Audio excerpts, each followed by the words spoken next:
Hello, everyone. Thank you for joining today's webinar on parallel component validation with JuliaSim. My name is Sanjeev Dasgupta, and I'm the marketing manager at JuliaHub. Today's webinar will be led by Dr. Ranjan Anantharaman. As a sales engineer at JuliaHub, he helps customers leverage modern engineering workflows and scientific machine learning using JuliaSim. He has a PhD in mathematics and computational science from MIT, where his thesis work centered around surrogate modeling of dynamical systems. Over this, I'll hand over to Ranjan. Yeah, thanks for the warm introduction, Sanjeev. So, hi everyone, my name is Ranjan, and I'm a sales engineer at JuliaHub, but I primarily work with our modeling and simulation customers. And today, I just wanted to talk to you about component validation, right? And this is sort of a standard part of all of our workflows in terms of whenever we do start building complex systems, we want to try and ensure that the subsystems are correct, right? And this involves a bunch of testing and a bunch of validation. And we at JuliaSim offer a way to make that a little easier on the end user. So let's just get into it. So for folks who are new to this sort of world, just quickly wanted to summarize what Julia is. Julia is sort of a high-level dynamical language which lets you write scripting code, but it's on but performance-wise, you're able to get the performance of C++. And so this is what it solves what we call the two language problem, where you usually you have prototyping and design code written in and modeling code, let's say, written in a high-level interface, but really you need to re-implement most of that in a lower statically compiled language like C++ to be able to get performance. And with Julia, you can do both the high-level modeling code as well as the deployment, as well as the low-level code, essentially. Effectively reuse the same code, but get the same C++ performance, right? So your modeling code and your deployment code don't need to be different. It can all be written in Julia. That's sort of the promise of Julia as such. So what we did is we as a company build modeling products, and the one that we're looking at today is called JuliaSim. JuliaSim is our sort of flagship modeling and simulation product. It provides development environments, so a sort of schematic where you can drag and drop components, and you have standard libraries, such as HVAC, batteries, and so on, which you can from which you can drag and drop these components and connect them together, right? And then quickly build up component-based models.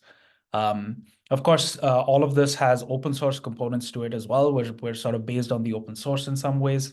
And the modeling toolkit.jl and modeling toolkit standard library.jl are the two things which you can try for free today. So that's sort of an easy way to get started in the Julia ecosystem before you decide to dip into something like JuliaSim. So other than the libraries, we also provide a bunch of methods. The one that we're going to look at today is the model refinement or the calibrate functionality in JuliaSim. But really, we offer a whole host of functionalities, right, to be able to then do design optimization on your model, build control systems, deploy them as FMUs, or build surrogate models, right?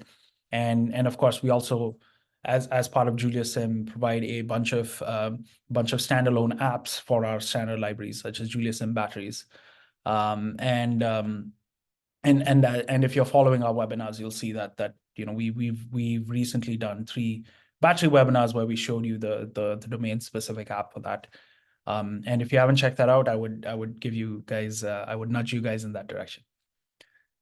Okay, so in order to just for the purposes of today's webinar, I want to quickly give you an overview of JuliaSim HVAC, because the model we're going to look at is from JuliaSim HVAC. So JuliaSim HVAC was developed in conjunction with Mitsubishi Electric Research Lab, from whom we sort of licensed some of the property models.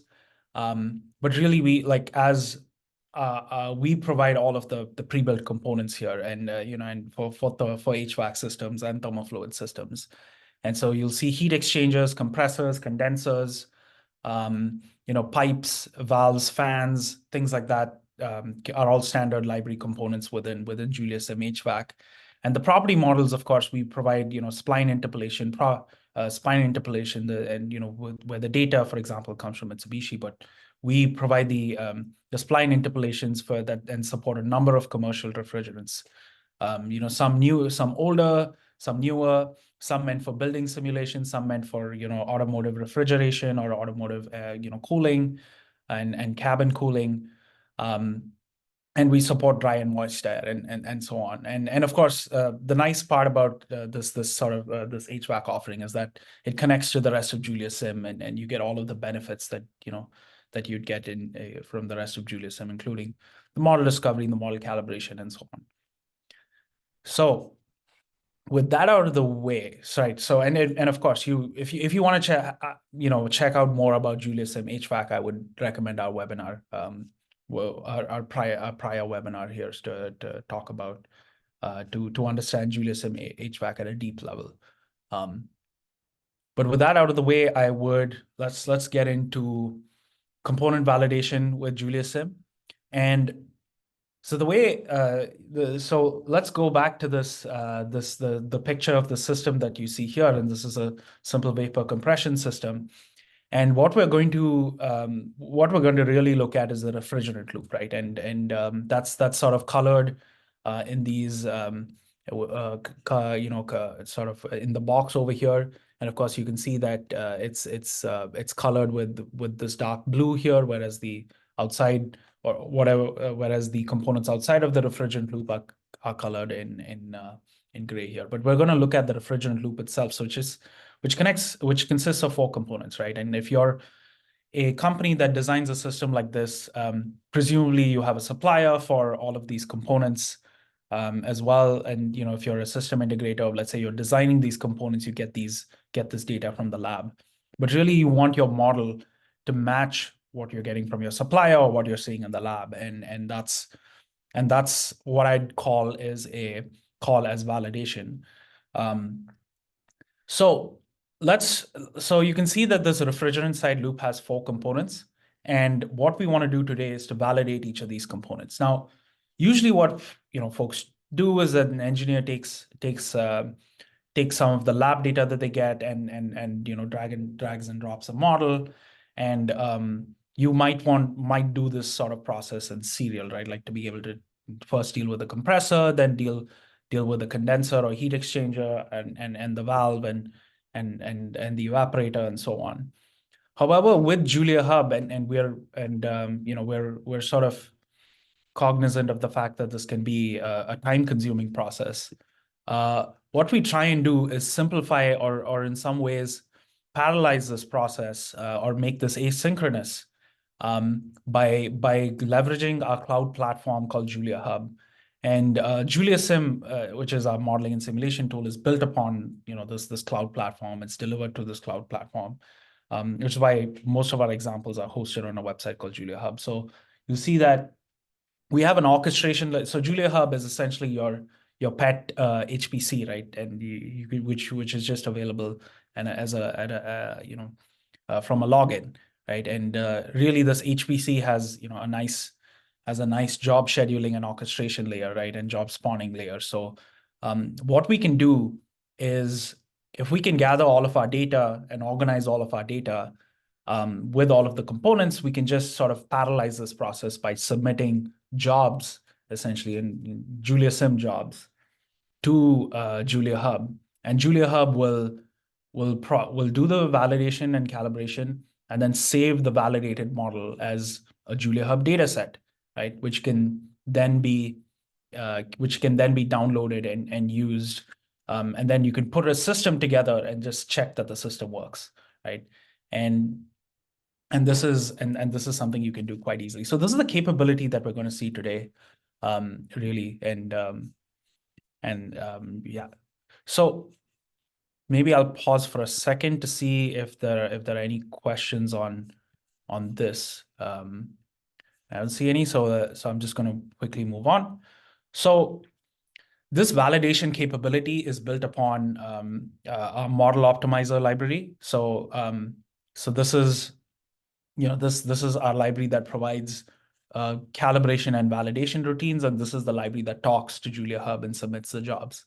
And just wanted to quickly give you a sense of what JuliaSim Model Optimizer is before I get into the demo. And it really it lets you mix data and models in an arbitrary number of ways, right? You can calibrate your models to data, but you can also, let's say, deploy a digital twin, which you can then train in real time as more data comes in, right? And you can presumably imagine using this digital twin for predictive maintenance and so on. You can, of course, if let's say you are in charge of let's say you build an asset for which you have consumer data, right? Let's say you build let's say you're building this refrigeration system, and then your user changes their habits over time,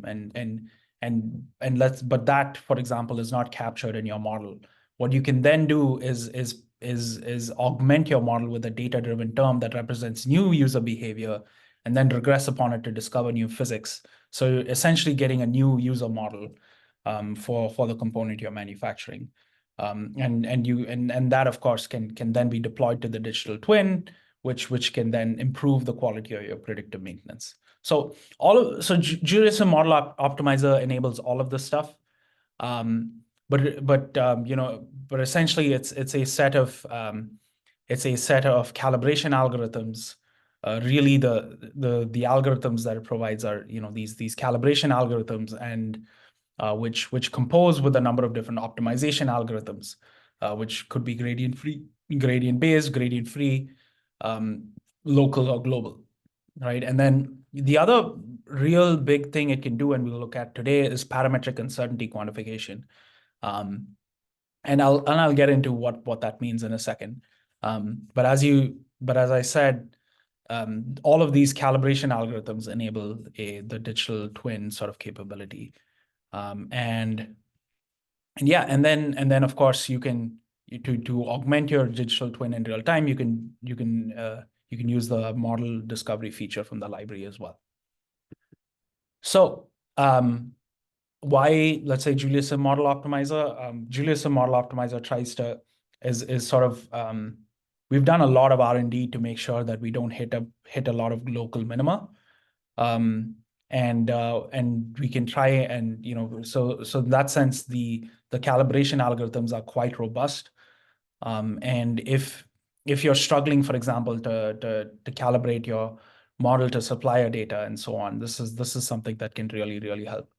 And of course the other thing that it does is parametric uncertainty quantification, right? One of the key things that the JuliaSim Model Optimizer does as well. So which is the way to think about this type of approach is to say that the model is to assume that there's no uncertainty in the model itself, right? Most models have uncertainty, but if you assume that the model is sacrosanct and there's no uncertainty in the model, what parametric UQ does is gives you a sense of uncertainty with respect to the global minima. So if you were to ask yourself the question, I've calibrated the system, how confident I am that the parameter that I've calibrated is the correct parameter, right? And so what this will do is will run calibration algorithms multiple times, much like a multi-start algorithm, if you're familiar with those things. So, and what it'll do is it'll give you a distribution for what the parameter is. So for example, if you have multiple parameters that satisfy your data, then this will give you a distribution amongst all the parameters that will satisfy your data. So in some sense, you could get some insight into the model itself, right? So maybe you come across a slope or a contour along which all the parameters satisfy the data that you have, and that sort of gives you some level of insight into the model that you've built as well. So that's that's one of the use cases here. So so that's sort of what parametric uncertainty quantification is, getting a sense. And when it's critical to understand whether when you need high levels of confidence that a parameter is within a certain range, this is the right method to use to get that confidence. Okay, so with that, what I will do is go to the demo and show you how this really works. Our demo, of course, as I said, is deployed on JuliaHub, and you're looking at JuliaHub right here. You can see that there's a bunch of buttons on the left, a bunch of buttons, and a bunch of, let's say, windows on the right. So on the left, as I said, JuliaHub is a nice job orchestration framework, or a nice way to run multiple asynchronous jobs. And you'll see here that I have a bunch of different jobs that I've been running over here, and you can see all of these completed jobs here. And currently, my only active job is this thing called the Julia IDE, through which I can start spawning and sending these jobs. So this is effectively the job the job panel. You can also look at all the various packages from the JuliaSim ecosystem. You can even look at private registries as well. You can look at the available data sets that you have, and all the applications that are available to you, and so on and so forth. So, and you can see all of the commercial applications supported by JuliaHub are on there. Okay, so now if I get into this, so you can see that I'm now within the JuliaSim IDE, and now what I'm going to try and do is load all of my packages, right?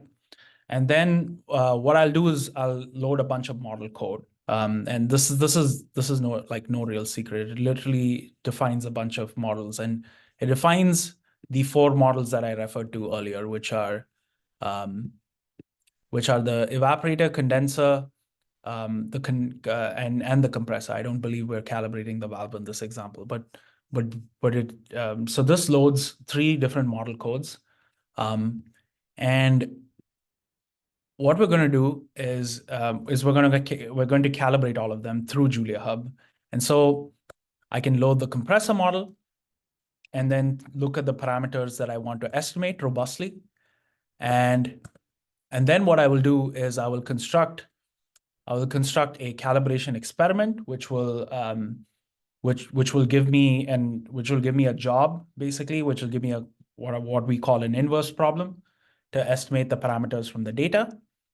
And we will employ the single shooting algorithm, calibration algorithm. If you're curious what single shooting means, I would refer you to yet another webinar. But effectively, it basically you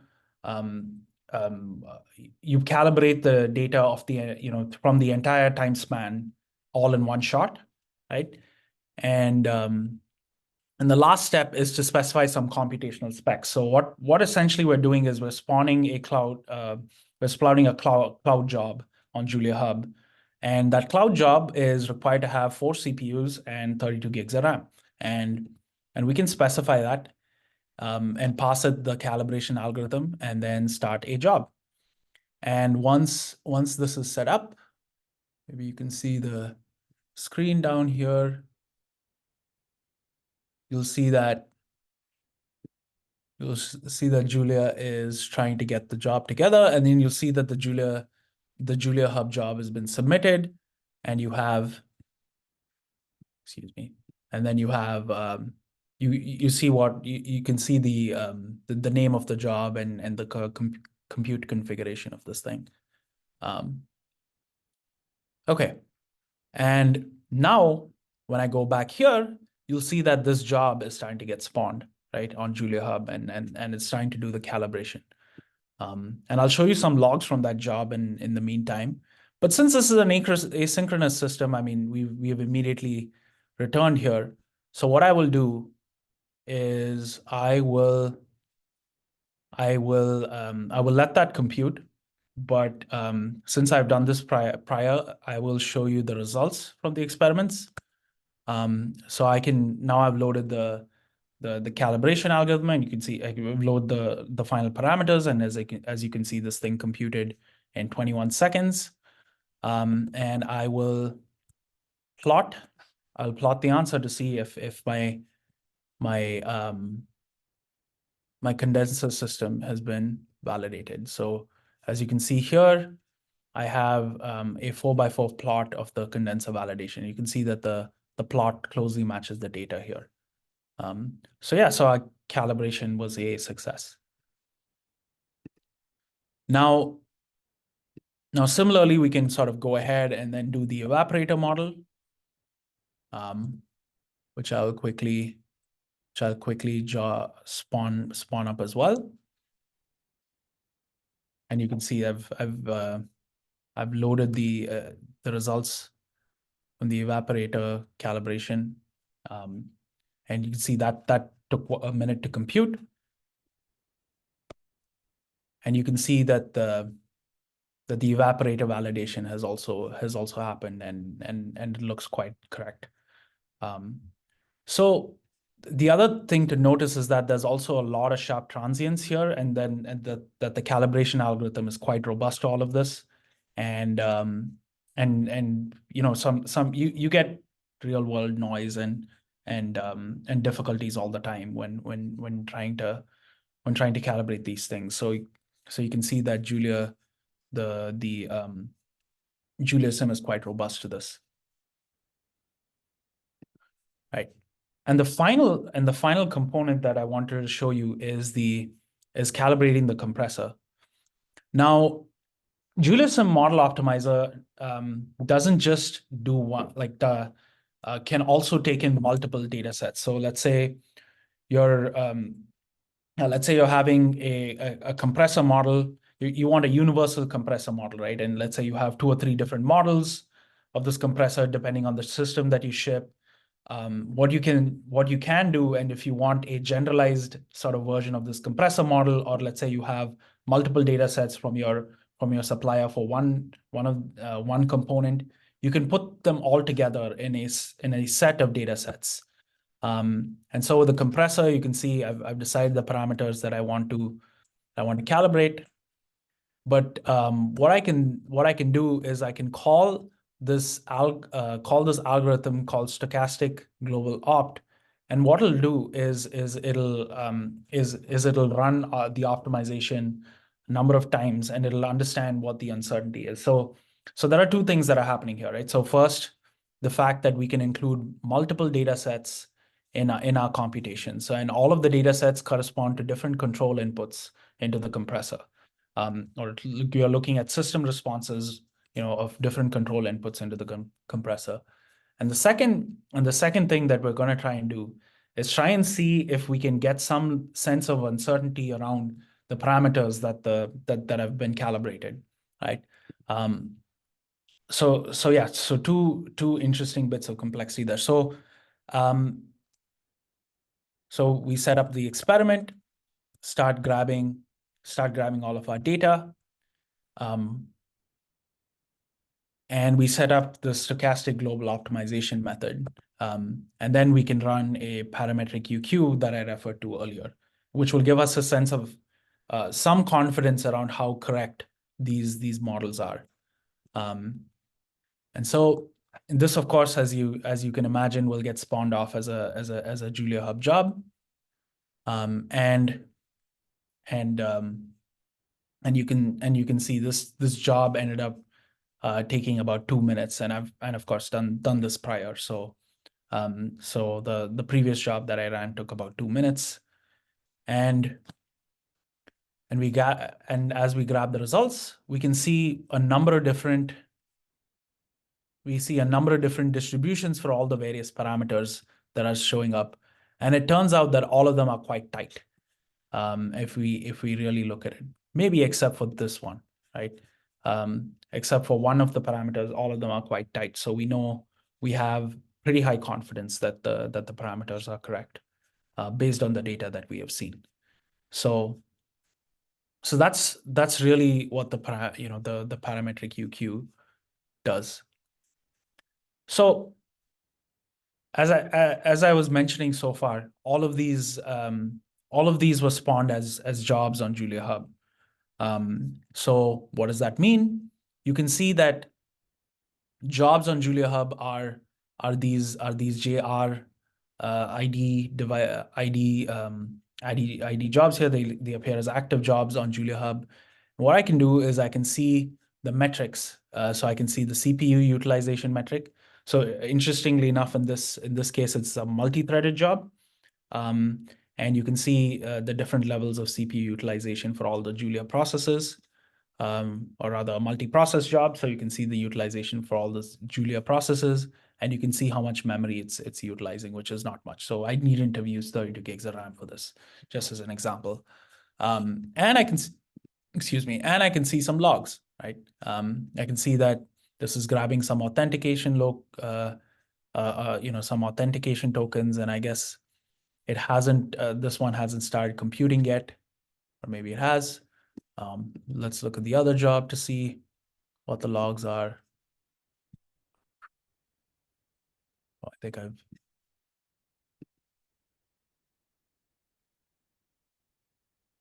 yeah, so you can see that this is now grabbing the data that we want, and you can you can see that it's grabbing all of the data that it needs to calibrate to, running the computation, and then exiting with status 0, which means it returned correctly. So yeah, that job is effectively done. And you can see that it's and now that it's done, it says it's completed with a little tick sign here. So yeah, so that's how you do all of this stuff in parallel. Now, supposing you've done all of this, right? Really what you care about is the system level. And now what you can do is you can take all of your best parameters that you've chosen and bring the full refrigerant loop system together, and then update the parameters in the models and take a look at some results. And to make sure that our system is working correctly, we'll look at the condenser and the evaporator to make sure that and you can see now I've run the plot for the evaporator, and you can see that this refrigerant quality is effectively starting from near 0 and going all the way to 1. And all of these 4 plots represent the 4 different control volumes that were used here. So across the 4 control volumes, you can see that the refrigerant quality goes from 0 to 1. So, and this is one way to check that the system is working as you'd expect. And if you go to the condenser, just run that real quick. If you go to the condenser, excuse me, as these plots generate, but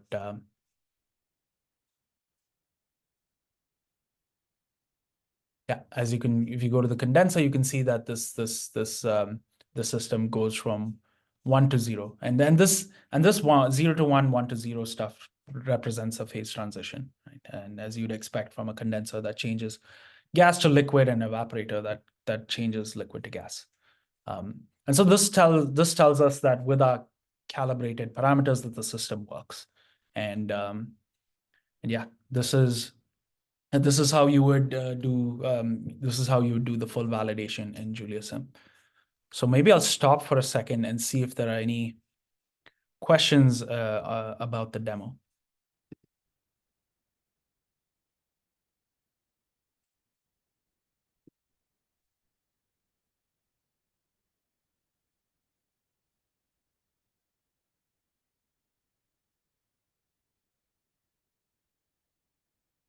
Not, I'll don't think I can see the questions here, but I will go ahead and show you what's the how all of this works, what it is powered by. But if you have any questions, feel free to put them in the Q&A section here. So really what I've shown you here is a way of doing component level validation in JuliaSim. But I also wanted to point out that we're hiding a ton of complexity here. So what like sometimes these problems are really easy, right? And they're just an afterthought, and this is something that just happens right within within our standard everyday workflows. However,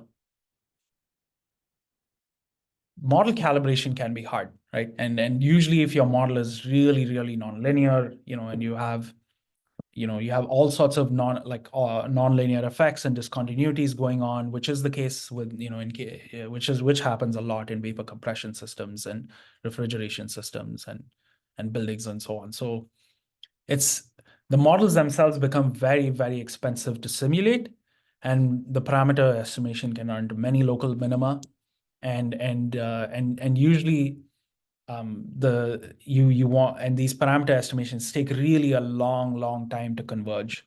But with JuliaSim, and that's because these model usually for fast convergence you need these gradients of the model with respect to its parameters, which are quite difficult for most systems. And with the JuliaSim world, you can do this somewhat natively. And there's, and again, in these vapor compression systems, models have a ton of time domain instabilities, right? And like discontinuities. So JuliaSim Model Optimizer provides these calibration algorithms and optimizers to be able to do this correctly and fast. And so that's how you can see all of these calibration methods converge within a few seconds or maximum a minute, right? And of course, as these models become bigger and bigger, and let's say you're doing multiple subsystem validation, this can get very expensive. So as you can see, because of these problems, there are various parts of the JuliaSim and JuliaSAC that solve these problems. So the fact that these models can be very slow to integrate, which is a challenge for optimization, is solved with sort of a lot of the state-of-the-art integrators and differential equation solvers that exist in Julia, and Model Optimizer specifically, or JuliaSim in particular, provides many strategies to avoid these local minima. And as I said earlier, the gradients can be done natively, and time domains, instability, time domain instabilities and discontinuities are handled via other multiple shooting methods and adjoint methods that we've implemented under the hood. So there's just a ton of complexity here that can really help you calibrate these very difficult models. So if you're interested in a deep dive on that, I would refer you to another previous webinar, on Model Optimizer.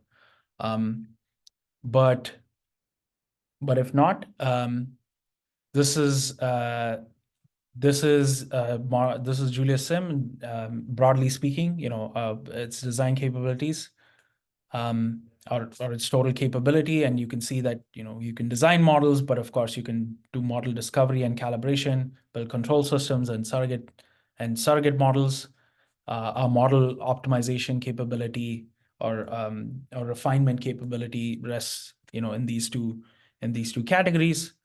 And with this, I will perhaps conclude and see if there are any questions.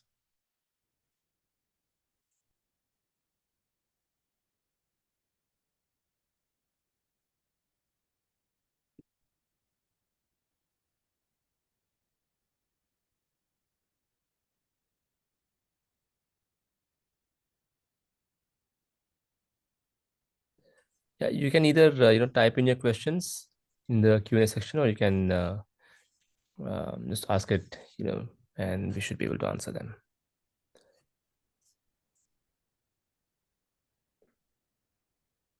Yeah, and thanks for your attention today. Appreciate all of you guys staying on.